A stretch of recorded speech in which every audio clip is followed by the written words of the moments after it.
j'ai vraiment été profondément touché par le film, par ces histoires, comme tu dis, d'immigration, de récits, de déracinement, et à la fois d'enracinement, dans un endroit dont on va de nouveau vous déraciner pour parfois des bonnes raisons. C'est-à-dire, maintenant, on ne veut plus mettre, on peut plus créer de ghetto, donc on ne veut pas mettre tous les immigrés au même endroit, etc.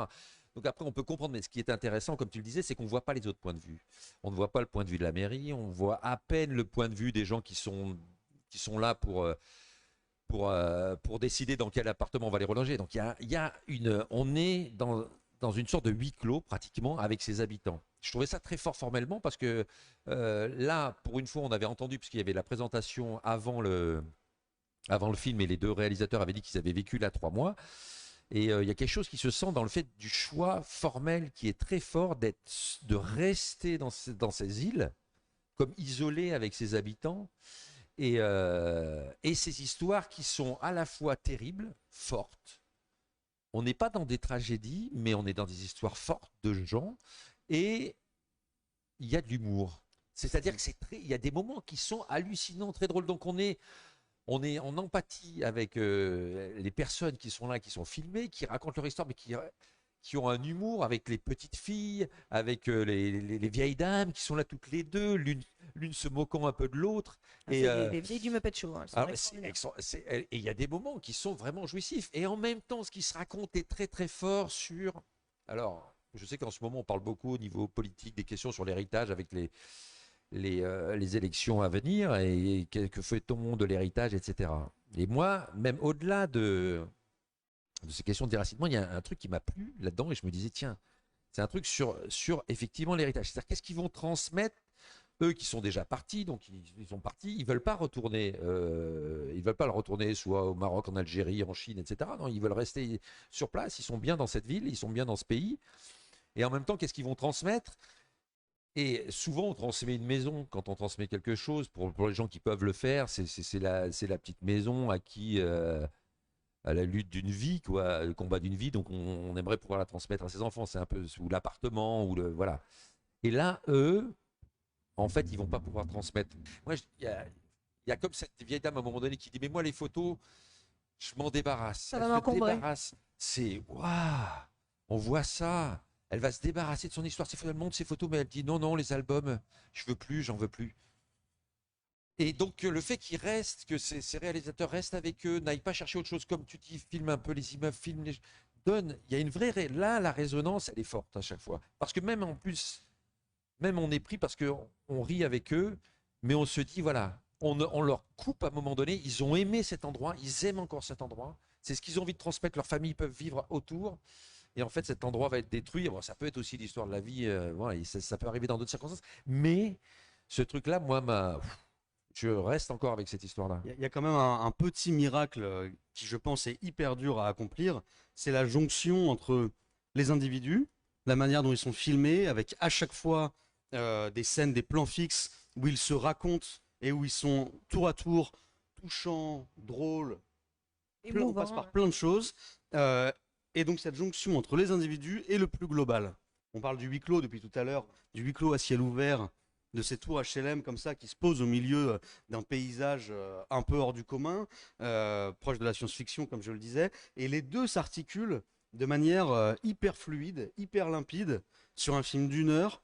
Et là, je trouve que sur la narration, pour le coup, sur la construction, sur le montage, bah, il y a deux choses qui s'interpénètrent et qui s'entremêlent qui est quand même hyper fort, quoi. Ah oui. Ah, puis cette manière, justement, le film s'appelle encore une fois Les Insulaires et les bâtiments, les îles. Et c'est vrai que le huis clos, ces réalisateurs enfermés 3 mois là-dedans, nous qui nous sommes enfermés, mais à ciel ouvert, comme tu disais, avec eux, cette sensation d'isolement qui à la fois raconte tout en fait, cette sensation d'isolement. C'est-à-dire à la fois comment eux ont été isolés, mis dans là-dedans et isolés du reste de la population d'une certaine façon. Et en même temps, comment cet isolement, comme sur une île évidemment, crée quelque chose de particulier, crée une culture particulière, un environnement, un récit particulier. Et on nous invite dans ce récit-là. Et là, on est en train de nous dire, bah, en fait, ce récit, ça serait comme une île qui, on va lui dire qu'elle va être engloutie. qu'est-ce qui reste? On a l'impression de regarder l'Atlantide en train de se faire, en fait. C'est-à-dire, mais vraiment, qu'est-ce qui va rester de l'île une fois qu'elle aura disparu? Qu'est-ce que vont transporter ces personnes-là avec elles? Qu'est-ce qui va rester de ces récits-là? Moi, j'adore les petites filles qui ont 6 ans, 7 ans, et qui sont là en train de dire oui, ben moi, j'ai passé toute ma vie ici. Oui, enfin, t'as 7 ans, enfin, c'est extraordinaire. Et pour elle, c'est tout un récit, c'est énorme, c'est hyper important parce que c'est toute son identité qui est là. Et c'est bouleversant. Et c'est vrai que, en plus, on a des personnages qui reviennent, on s'attache, on a on suit des gens très spécifiquement. Le moment où une dame rend ses clés parce que ça y est, elle part. Moi, ça m'a brisé le cœur. Il fallait, mais c'était terrible. Et c'est une belle manière de finir le film, de finir en sortant littéralement de la cité. Et ça, je trouve que c'est un. Oui, tu parlais de miracle, mais il y a un petit miracle qui sort de. C'est pas grand-chose. Ouais, Mais il y c'est ça a. qui est Et puis bien. même cette ambiance de brume au début de l'automne, ou je sais pas trop Je où. pensais à Sils Maria de Assayas presque, Ouais. avec cette brume qui rentre comme Dans ça la dans une montagne, là, au vallée. bord on est au bord de la Suisse, on est en Savoie ou C'est pour ça que Haute-Savoie. la science-fiction, ça va bien avec cette idée. Ouais, il y a quelque Ouais. chose qui est pas Ils sont dans un réel. vaisseau, en quelque sorte. Oui, Ils sont science-fiction. dans un vaisseau. Mais il y c'est a- marrant que ce vaisseau soit des HLM, parce que bon, les HLM, personne n'a envie de se dire, moi, je vais passer ma vie dans des HLM et je vais être hyper triste. Et pourtant, cette histoire, elle existe. C'est pas la première fois que cette histoire-là, mais cet attachement-là à une histoire. En plus, je parlais d'héritage, mais c'est vrai qu'ils sont même pas propriétaires de leur appartement.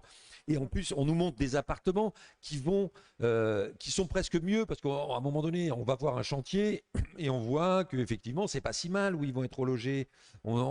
Mais c'est ça qui est super beau, Oui, mais c'est qu'ils sont attachés à un moment donné à leur vie. C'est là qu'ils ont construit leur vie. Mais ça dépasse tout, en fait. C'est le C'est un collectif qui truc très, dépasse tout. très humain. Et en plus, ils vivaient ensemble, c'est-à-dire qu'ils s'échangeaient entre les Chinois, les Marocains, etc., etc. Les différents immigrés avaient appris en fait à vivre ensemble d'une certaine manière, ce qui est quand même le mot, Non, mais il un y a mot un vivre complexe ensemble. aujourd'hui. Et ça, ils le tiennent, les réalisateurs. Ils arrivent à tenir ce propos sans déclaration, sans être, voilà, juste en captant des moments de vie avec des gens qui se livrent, mais un peu par petites touches.